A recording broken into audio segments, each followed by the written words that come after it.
once again.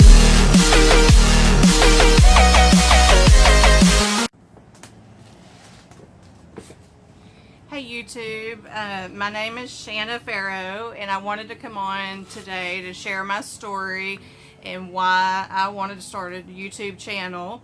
I'm learning the ropes of YouTube from all of you YouTubers out there that have been doing it for a long time and are sharing your information through your tutorials, so bear with me.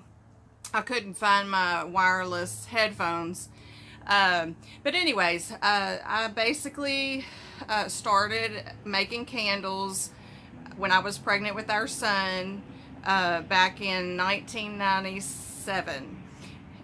Drake he'll be 21 years old December the 30th, and I started a candle business from just, I had intentions on starting a business when I got into it, but I experimented behind our home and for a year until I got my products where I wanted them to be. The fragrance had to be really strong, the candle had to burn evenly, and it had to throw the smell all across the house. So I finally achieved that after my husband Tony and I experimented for about a year in our backyard. And then Drake was born, and when he turned 3 months old, I took all my candle making information out from under my bed. Actually, I had tucked it away, and I was ready to start building the business at this point. He was 3 months old, and we would set blankets out in the front yard and wait for the mailman to come with samples of wax and fragrance oils, and he would waddle around on the blanket, cute little baby. And from there, I gave up doing hair and started moving forward in the candle business because my business pretty much took off right away. I started doing home parties, and we had an efficiency apartment behind our home at that time, and that's where I would manufacture the candles. And I was also doing hair at the time. So once the candle business started booming, I quit doing hair, but I continued to keep my hair license current. I would, keep my license at current. So I never looked back. It's really a long story, but when we were at that first location, our home, I actually caused a fire making candles and burned my shop down. And we were about a minute from the fire getting to my family inside the house. That was in November. I was trying to pour orders and hustle and get orders out for the holidays. We survived the fire. It was a tough situation. I didn't even want to go look out there for 3 hours. I cried and I cried. And my family was there for me. My husband, of course, was there for me. My mom and dad kept Drake. He was about a year old at this time, and Tony and I poured candles on our back porch for 2 days. We poured like 250 latte lights, one of my trademark candles, and I sold out in 3 weeks. People were knocking on my front door trying to get to these products. I was in a residential location. So that sort of launched us into my candle products becoming known in our hometown area. After a year of growing pains, we invested in our first commercial location in the downtown district of my hometown where I grew up. And that was Nederland, Texas, and it was Boston Avenue. Drake also got sick. He was about 2 years old at this time. He had a ear infection for 4 weeks in a row. I would go back and forth to the pediatrician, and she would treat him with something differently. We ended up in an ER, ambulance, Houston, Texas Children's. He had mastoiditis, and at this point I had one employee, and that was the first time I ever shared my confidential information in the factory because we needed help to get Drake well. Drake came through 100%. Everything is great with him. It was scary, but from there we went right into this new commercial building and reconstructed it. I drew my visions on paper of how I wanted it to look, and I wanted it to resemble like a old-timey candy shop, like a Farrell's. So we really put a lot of heart and soul. It was probably one of our most favorite shops in my business. I actually did Candle Cottage 1998 through 2017. So I'm trying to kind of get y'all to 2017. So we were at 1147 Boston Avenue, and I was there for about 8 years. It was about a 1,200 square foot building. A portion of it up front was a storefront, and then in the back was our factory. We outgrew the space. We were climbing over boxes and pouring candles in tight spots. But I was also, at some point during that 8 years, my love for retail collaborated with my candle factory.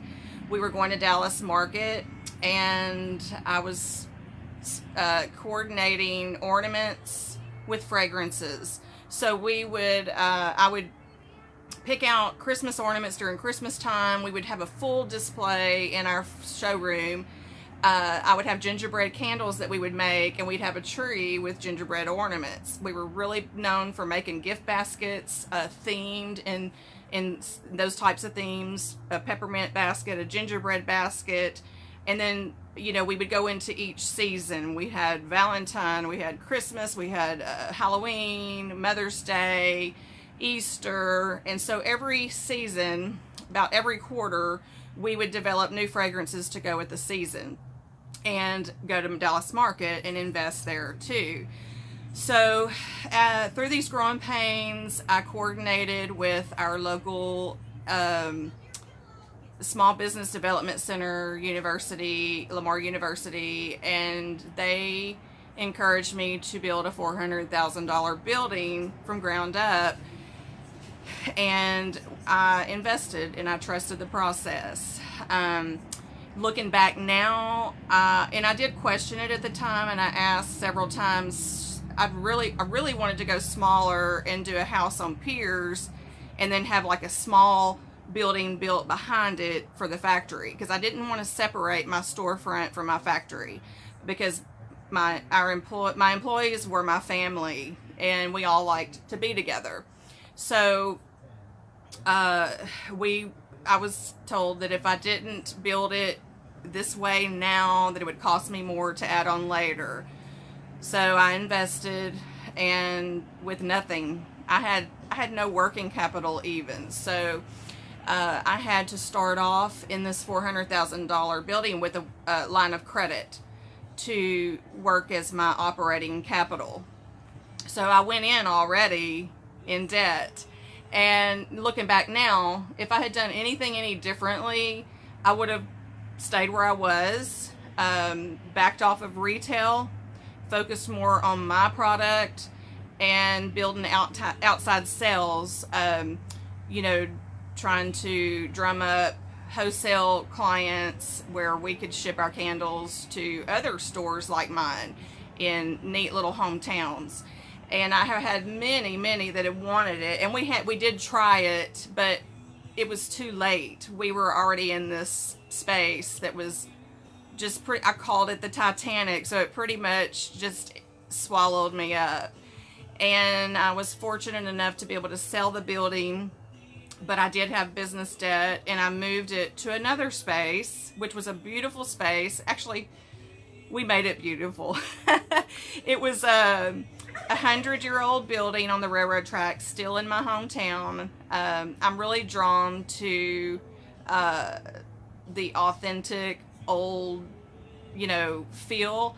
So it was beautiful when we finished remodeling it. We put about $20,000 in that building, and I moved there and started operating and manufacturing. It used to be a plumbing place, I think it was, and so the back was like plumbing tools and stuff. Well, we manufactured the candles back there, and we made the storefront really look like a diamond, basically. I had chandeliers everywhere, and Anyway, I'm going to open my book and let y'all see. And I do plan to make a video of all my products that were handmade.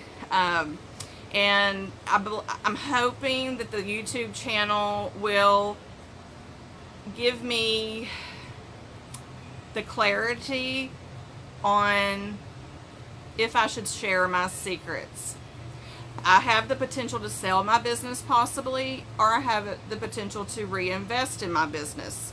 I don't want to pour candles anymore. I don't want to be the manufacturer, but I want my customers, my loyal customers that still text and message me every day wanting my bestseller, to be able to get my products again. So I would like to possibly have a factory pour them for me, and then I just distribute my own product.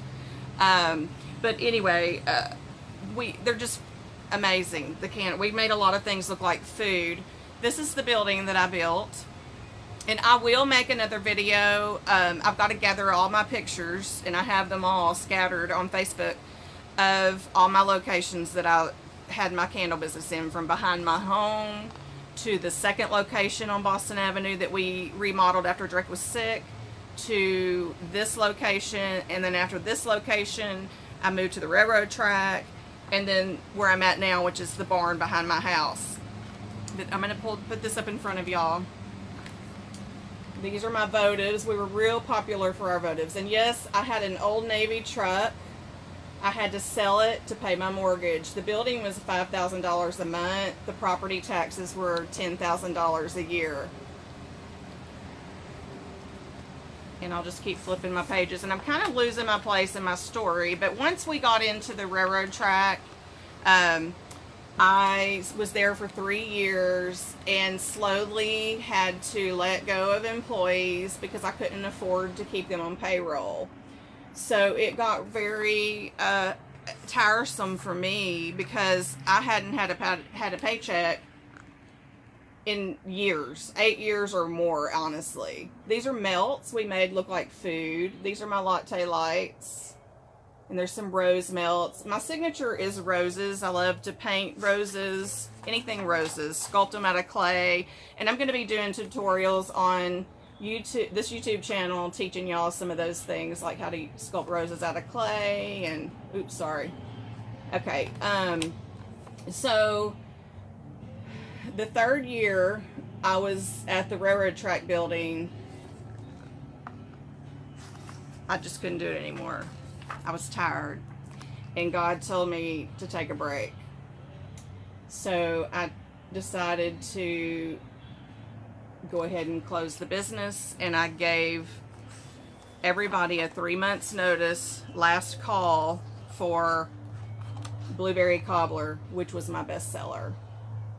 These are margarita lights that we did. These are pies. So after that December, I don't think anybody really believed me. This is me and, oh, sorry, me and my mom. This is a drawing by Dana Day. She's an artist in our town. Our cake candles that we would make that lasted a lifetime. You burn a votive in the center. It's all made out of wax. So while we were at the railroad track building, I had homing pigeons, and I was hand raising one, and I actually haven't ever, what is the word? I have an illustration, a children's book about my bird Rosey. I've named my Jeep after her even. But I pulled her from the nesting boxes at 6 days old because she was being bullied in the nesting boxes. She had injuries on her, and I started to hand feed her. So I hand fed her for 9 months, and that's while we were under construction at the railroad track building. So she would go with me there. So I brought her one time at 9 months old and to let her be in a commercial, and I tossed her and I said, "Spread your wings and fly to the candle cottage today." And it was so beautiful because it was like winter time. These are melts for your melting pots that we made. And I had to go inside the building for a second to help them do the commercial on the inside. And she never would leave my side. I even found out that she tried to come in behind me. either way, it was like 10 minutes, and I go out there, and I could kick myself for even leaving her on that porch. But I did.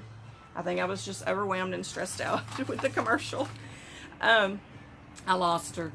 I don't know where she went. And I had to come home without her. And sorry, mosquitoes. I've got the barn door open. We also did a lot of soaps. Peppermint candy was my best seller. We did lotions, bath wash, spritz. I'm known for my spritz. And when I got home, I discovered she had eggs in her bed, her little coconut shell. I wanted to lay my hand in there and just pray that she'd come home. And when I laid my hand in there, I was like, there was eggs. What? That was the first time I realized that she was a she. This is some of my retail. I had private labels done on popcorn, and we had a very cute little country storefront. This is some of my staff. We're in the Old Navy truck. Some Christmas. They gave me this book as a gift for my birthday one year. I think it was my birthday. And guess what? I think someone took it, the original book, because they all wrote little love notes in it. And when I moved home after I closed permanently, couldn't find it. And it was always laying up in the storefront. So sweet Tracy Tatum, my graphic artist, surprised me with another book. Here's some of our displays. This was the new shop. I had a fireplace in there, y'all. It was gorgeous. There's one of our trees. Oh, shoot. Sorry, y'all. Forgive. I don't know if I can edit that out because I'm a beginner, but I'll try. I'm not going to sweat it, though. Y'all might just have to deal with that being in there. Okay. Let's see where we're at. That's the fireplace. And my battery's low, so this is the front. I did a false front with brick on a metal building. This is just part of the inside of the store.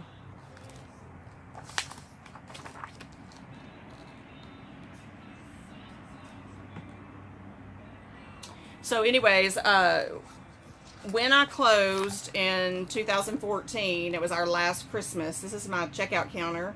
Isn't it cute? That Coke machine is here at my house still. I had enough money after I closed to invest in the barn that I'm sitting in right now. All the darkness in the world cannot put out a single candle. Cannot. That's another reason for my YouTube channel. I want to bring positivity and light to the world. That's me and Sugar Baby. She went to the kennel cottage with me every single day of her life. She's 14. She's in the house right now on the couch, and she's going blind this year and deaf. But she still acts like a puppy. She's so sweet, guys. That's my baby girl. And that's a singing performance on the front porch. We did a lot of stuff with the community. I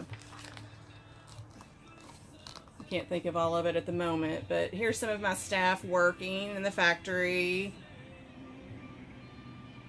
We had so much fun. I mean, I do miss that part of it.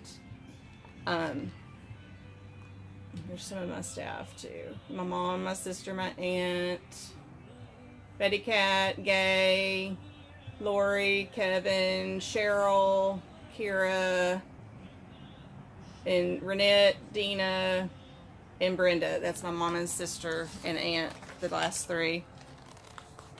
These are some different fragrances. I probably had over 200 fragrances, but not all at the same time. And here's the announcement that we're moving to the railroad track. And then sweet Sugar Baby looking out the window, or the big doors of the big Titanic. So since then, I pretty much feel like I've been on a sabbatical. I went through a depression, and at the same time, that mustard seed of faith, that scripture about a mustard seed of the faith, is such a gift to us, because when times get hard and you don't understand why things happen, but you can still hold on to that little mustard seed, it's like that glimmer of hope that's gonna, you're gonna come through this. This too shall pass. So I'm still trying to find myself. But one thing I'm discovering just right now, this month, I have a lot of side hustles that I do. I started face painting after the candle cottage, and crazily it led to a tattoo apprenticeship. I'd never been in a tattoo shop in my life, and I met some guys at my booth at a crawfish bowl, Mauriceville Crawfish Bowl, and I was face painting, and they thought I was tattooing, and I'm like, no, I'm face painting. Well, they wanted to give me $100 to put the girlfriend's name on the finger, 4 letters. I'm like, you would have paid me $100 for... So I was like, maybe I should look into this. So another month went by, and I was struggling, paying my bills, my business debt. And I went to my brother-in-law's girlfriend at the time knew of a place here in town, and I asked her to go with me. And it didn't go very well. They weren't real encouraging for me to do tattoos. They said, you ought to go back into doing hair, which in the meanwhile, everybody wants my candles. But I didn't want to invest. I still don't want to invest yet. So everything's on hold right now until God tells me what to do. But so we're driving down the road, and my outlook on it is, okay, it just wasn't meant to be. Let's go. Come on. So we hit the road, and there's another tattoo shop down the road, right here where we live. I've been here 15 years. I've never seen it before, and they had just opened like a month prior. So we go in. I end up going back, and that next Tuesday, because they were busy that night, and I got an apprenticeship with Heath Brodeur. And it was a very humbling experience, needless to say. They're like my brothers to me. I can say I have homies now. But they taught me a lot. They taught me how to use a rotary machine, a coil machine. They wanted me to build machines. I mean, they were like, you need to know how to do this. You need to know how to take it apart. And, you know, and I was scared to death the first night that I worked there till 2 in the morning, because I'd never been in that atmosphere before. But I got up and went back, and I went back, and I went back, and for 6 months, 6 days a week. And the way that industry works is you don't get paid, really. Your pay is, I have mosquitoes bite me, your pay is learning the trade. So we knew that eventually, with my cosmetology background, that I was going to go into permanent makeup. And it got to a point where I just couldn't keep doing it and not able to pay my bills. So it was time for me to move on. It was a hard decision to make. But I did move forward, and I went into a permanent makeup training course. So I've been doing permanent makeup for 2 years now. I do microblading, powder brow, eyeliner, lash enhancement, lip liner. I work at a salon 5 minutes from my home. And in the meantime, I've spent, like I said, the sabbatical, I spent a lot of time on YouTube. That's why I think I need to be on YouTube, because I love YouTube, and I've learned so much, and I feel like I have a lot to offer, to teach and inspire others just with my story alone.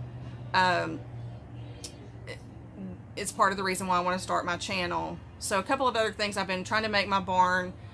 There's been days I didn't even want to come out here. I mean, I just went through a funk for a while. I had a creative block for quite a while, like about 8 years really, maybe less. But the face painting opened that block up a little bit more. And when I went to the tattoo apprenticeship, I was really attracted to portraits. Like, it just amazed me to see them doing someone's face on someone's skin, just while they were even painting on that. It was like they were touching a real person. So I've started watching a lot of painting videos the last 2 years on YouTube, and I'm sorry I don't remember everybody's names, but hopefully as time goes on I can give you guys a plug, because you really have helped me grow in my art. And this is some lady heads. Heidi Easley, I'm going to mention Heidi. She's a precious girl. She's also on YouTube, and she does home parties, paint parties. And I came across her because our stories were similar. She bankrupted. She started a business very young, bankrupted, was just, you know, stressing out, and God led her to paint surfboards, and she made like $20,000 in, I don't remember what she said, like a month or so. And the location she was in was, you know, that's where that was in demand. I think maybe Florida, I don't remember exactly. But so I was drawn to her because of her testimony on YouTube, and she led me into cutting out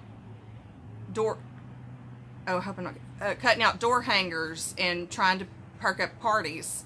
Well, I didn't really get a lot of bites on that, but it still pushed me to learn color theory. And so did permanent makeup, pushed me to learn color theory. So I started understanding how to develop your own palette with just using the primary colors. I've really been studying on YouTube skin tones. And anyway, these were door hangers that I'd cut out when I was working with Heidi a little bit. She was mentoring me. They were mason jars. That's supposed to be flowers coming out of a mason jar. And I had a vision whenever I was giving my sister a perm. I'm like, I'm bringing the 80s back, and I'm giving Dina a perm. And I pictured rollers. So that's this girl. So I painted her. And then I painted her with full highlights to hang in my salon room. And when I posted them on Facebook, I got an order from New Orleans of this pretty lady. So she's going to be shipped to New Orleans tomorrow. But one thing I've noticed this month, if one of my gigs, okay, face paint, candle maker, which is on hold until God tells me what to do next, face painting, permanent makeup, and tattoos are in there, but I don't really do the art. I can. I don't know why I haven't. Just haven't yet since I've left the tattoo shop. But I do love to do roses, anything roses. Okay, and then what's this one? Oh, painting, my painting in the barn. So these are my 4 side hustles. Okay, I mean, my main gig is permanent makeup. That's my biggest investment right now. When one is slow, the other one picks up. It's kind of crazy. So, you know, like I had a slow season last month in permanent makeup, but all of a sudden my face painting kicked off and bills were paid. So I love all of it. And, you know, I know there's a saying, a jack of all trades, a master at none, but anything I put my heart and soul into, my intentions are to master it to the level I feel mastered at, that I'm happy with. I am a perfectionist, but I love it all, and I can't just do one thing. And I am considering picking up hair again. I do still do a little bit of hair. My grandmother just gave my sister a perm. I'm going to be cutting my dad's. But when I got out of the hair business, I hadn't really mastered color yet. So it's a challenge for me right now, and I'm around about 12 hairdressers at the salon that are very sweet and very willing to help answer any questions I might have. So right now I'm, you know, wanting to master hair color in addition to all of this that I'm still doing. But that's my story. The best I can give it right now. I've skipped a lot of things, but I will try to make a video of more of the Candle Cottage products, because there's just some amazing products that we used to make.